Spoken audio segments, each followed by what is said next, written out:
Grand Rising, everybody. What's the word?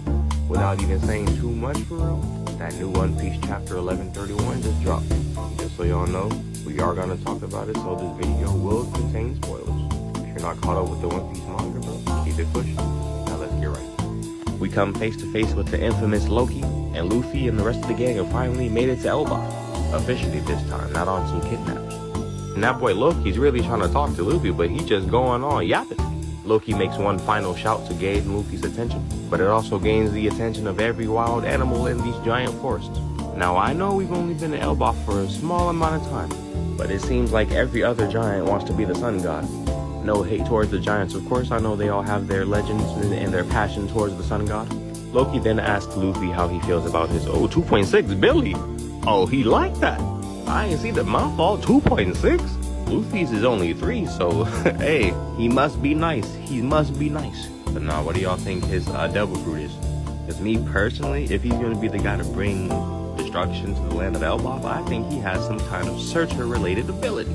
That's just me. I think he could turn into Surtur. I don't know.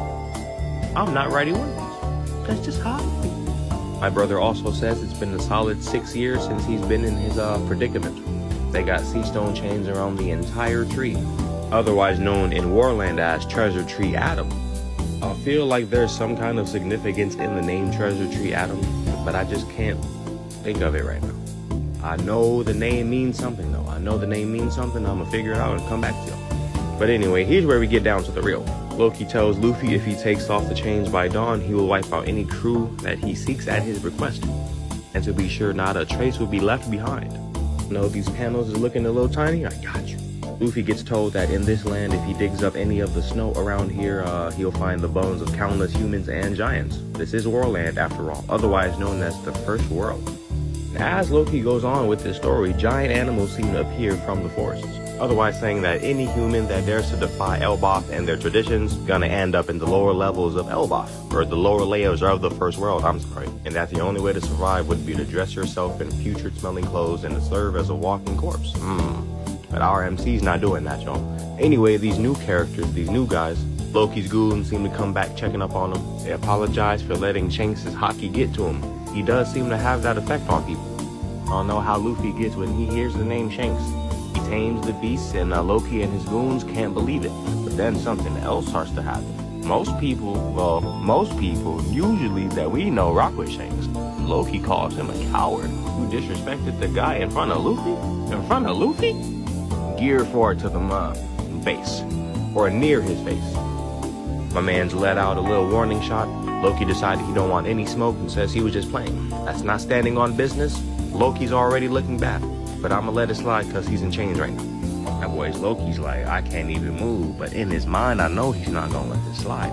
Luffy doesn't care about any of that. He said, you say something about Shanks, you gonna get buried in this forest. Stop playing with that boy. Stop playing with that boy. But let's see how Nami, Usopp, Sanji, and the rest of the boys are doing. The last time we seen them, everybody was on that bridge. And now it seems that Roto was on that same bridge as well. To be honest, he should have kept the mask on. I'm not gonna lie, he should have kept the mask on. It looked much cooler. Being chased by the new giant pirates, Ship, Doctor, and Cook. I forgot their names. I know the lady's name is Jiro, I think. And as they are chasing him, the Cook is carrying the whole Sunny.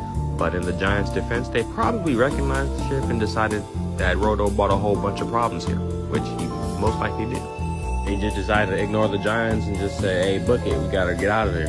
I don't blame them. They gonna come back for the Sunny. I'm positive of it. They have to. Hazardine and the new giant pirates shipwright Stanson seem to have caught a moose for the Straw Hats and the boys to eat. We get a little Dressrosa recap to Hazardine as well as the new giant pirate ship ranking order. But anyway, the seas, man. The seas. This is what we've been waiting on right here. This is what we've been listening to. Robin got a fresh cut. I repeat, Robin has a fresh cut. Take me back to the old days. They brought that old Robin back. He said, my boy Saul is here. I need to get together. I need to get right. I respect it. But one thing about Saul, man, he's falling and he can't get up. He needs some life alert. Thank y'all for rocking with me. I'll see y'all next week.